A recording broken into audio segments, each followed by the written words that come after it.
Kumusta mga brad? Pagdating nga po sa mga classic look na motor, bidang-bida dyan yung mga motor ni Honda, yung kanilang Honda Cab. Bukod kasi sa napakagwapo ng mga motor na ito din po yung motor nila na may pinakamaraming nabenta, na umabot lang naman ng 100 million mahigit. Simula noon mapahanggang ngayon, mahal na mahal pa rin siya ng mga tao. Hindi din naman kasi binibigo ni Honda yung mga tao pagdating sa quality. Pag sinabi kasing Honda Cab, isa lang ibig sabihin yan: matibay. Mas nauuna pang nasira yung relasyon ng ibang tao kaysa sa motor na ito.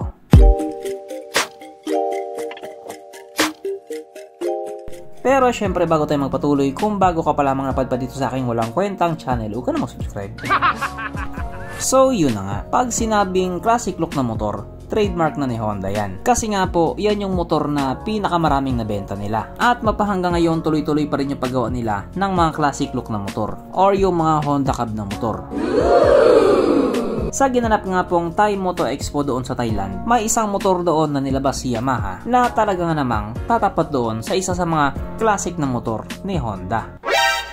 At ito nga po ay ang Yamaha PG-1 or Yamaha PG-1 na pangtapat nga po ni Yamaha doon sa CT125 Hunter Cab ni Honda.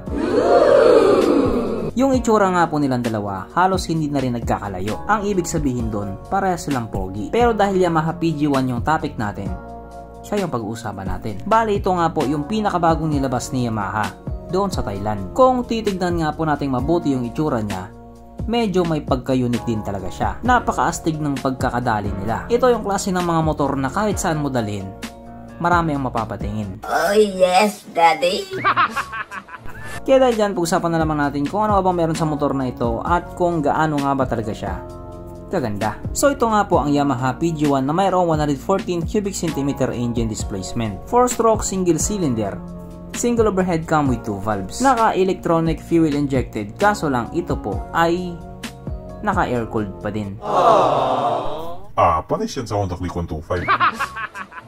Ang kanyang compression ratio 9.3:1. Pagdating naman po sa kanyang power, ito po merong 8.6 horsepower at 7,000 RPM, 9.53 Nm torque at 5,500 RPM. At dahil nga po ka-unveil pa lamang sa motor na ito, wala pa po tayong idea pagdating sa kanyang top speed. Bibilis lang naman yan pag nasa Pilipinas na yan.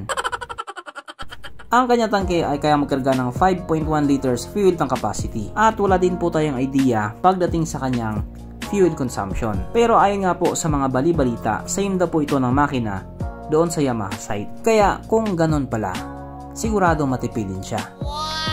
Ang sukat ng kanyang gulong 90/100/16 sa harap at 90/100/16 din po sa likuran. Yes po, paras po yung sukat ng gulong niya sa harap at sa likuran. At kung mapapansin nyo nga din po yung gulong niya, naka-dual purpose na din po ito. Pwede siya pang on at off-road. Kaya kung sakaling gusto mong mamundok, pwede sa'yo ang motor na ito.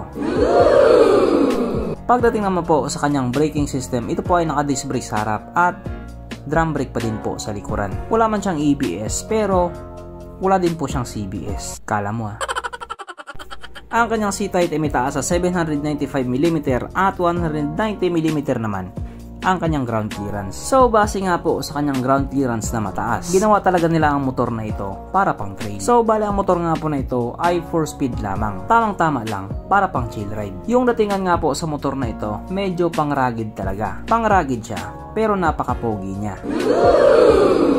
Ang motor na ito ay may kabuuang bigat na 107 kg. So para nga po sa motor na may ganyang itsura, sakto lang yung bigat niya. Mapunta naman po tayo sa iba pa niyang mga features. So ang mga ilaw nga po sa motor na ito, naka-halogen pa din po. At bulb type naman yung kanyang mga signal lights. Unlike nga po sa ibang motor na mga naka full LED na, ito naman siya nananatiling halogen pa din. Ang kanyang gauge panel, syempre naka-analog din po ito. Naka-analog pa din. At wala din po siyang keyless. Disusi pa din siya. Yung pagkakapwesto nga po sa manibela niya, medyo mataas. Kaya kapag nakasampa ka dito, naka-upright position ka na. Na isa nga po sa mga riding position na hindi ka basta-basta mapapagod. Kasi nga, nakarelax lang yung katawan mo. Yung kanya naman pong upuan, nakahiwala yung nasa likuran. At maganda din po yung kulay niya. Classic na classic. Pero dito, ito yung pinaka-classic sapagkat nandito na nga po tayo sa exciting na part, ang kanyang mga suspension. So sa harapang bahagi nga po, ito ay ginamitan ng ordinary telescopic. At sa likuran naman, ito po ay gumagamit ng dual shock absorber na ayon nga po sa mga taong nakagamit sa motor na ito, maganda ang bounce.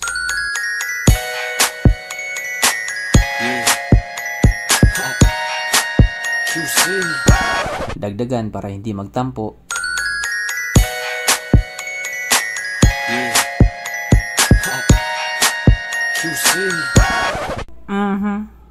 Panigurado.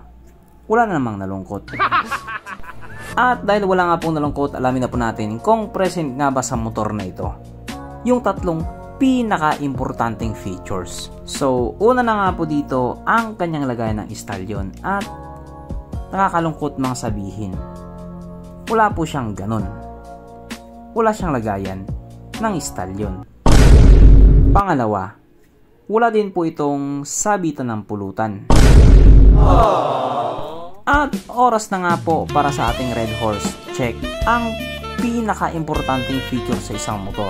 At ayon nga po sa aking masusing pag-aanalisa, ang motor na ito ay kayang magkarga ng isang kahong Red Horse.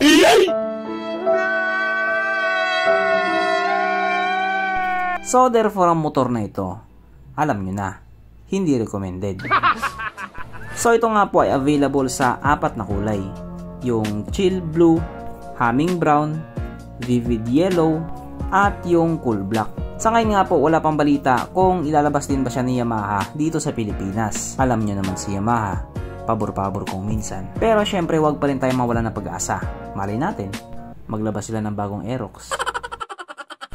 Pagdating naman po dito sa presyo sa motor na ito, ito nga po ay nagkakahalaga ng 64,900 Thai baht. Na kung i-convert nga po natin into Philippine peso, ito po ay papatak ng 103,000 pesos.